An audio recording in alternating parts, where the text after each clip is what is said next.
Lanjutan sidang pra-peradilan. Putusan ditunda, Polresta Magelang enggan berkomentar, Tribun Cakra.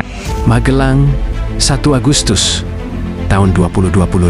Sidang pra-peradilan antara Adi Ricardi melawan Polresta Magelang kembali digelar pagi ini, pukul 9 WIP di Pengadilan Negeri Mungkit dengan agenda penyerahan dan pembacaan kesimpulan dari masing-masing pihak. Namun, putusan akhir sidang pra-peradilan tidak langsung dibacakan dan ditunda hingga Selasa, 5 Agustus 2025 pukul 10.00 WIB mendatang. Penundaan ini memunculkan beragam reaksi dari para pengunjung sidang dan sopir truk yang masih setia mengawal jalannya proses hukum tersebut. Hal yang mencolok dalam sidang hari ini adalah kehadiran kuasa hukum dari pihak termohon, yaitu Polresta Magelang.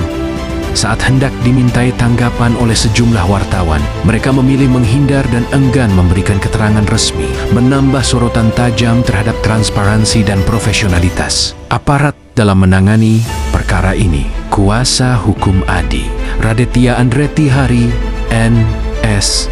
Hari, dalam keterangan resminya kembali menegaskan bahwa penetapan tersangka terhadap kliennya merupakan bentuk pelanggaran serius terhadap prosedur hukum. Dari awal, prosesnya sudah janggal. Klien kami tidak pernah diperiksa sebagai calon tersangka. Alat bukti pun sangat lemah dan penyidik melakukan penyidikan tanpa prosedur yang sah. Ini bukan sekadar cacat hukum.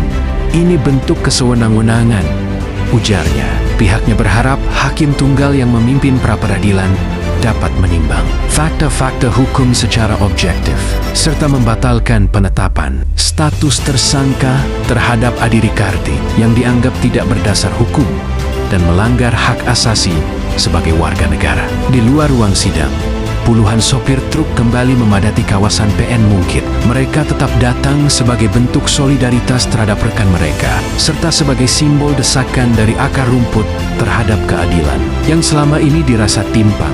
Kami tidak ingin hukum hanya tajam ke bawah tanpa geotat. Kalau Adi dianggap bersalah, kenapa pemilik depo tidak diperiksa? Ini harus transparan, ucap salah satu sopir kepada awak media. Aksi mereka berlangsung damai dan tertib. Bahkan, beberapa membawa poster bertuliskan "Stop kriminalisasi pekerja kecil" dan "Hukum harus adil, bukan tebang pilih." Hari Selasa, kami akan hadir dengan massa yang lebih banyak lagi, ujar salah satu supir. Kini, semua mata tertuju pada putusan pra-peradilan yang akan dibacakan pada Selasa, 5 Agustus tahun 2025 mendatang. Bagi pihak pemohon, keputusan ini bisa menjadi langkah awal untuk membongkar kejanggalan hukum dalam kasus ini. Sementara di sisi lain, publik menanti apakah aparat penegak hukum berani membuka ruang evaluasi atas kinerjanya sendiri. Jika gugatan pra-peradilan dikabulkan, maka status tersangka terhadap Adi Ricardi otomatis gugur dan penyidikan harus dihentikan. Namun, jika ditolak, kasus ini akan berlanjut ke tahap penyidikan dan kemungkinan besar ke pengadilan pidana, meski masih menyisakan tanda tanya besar di masyarakat.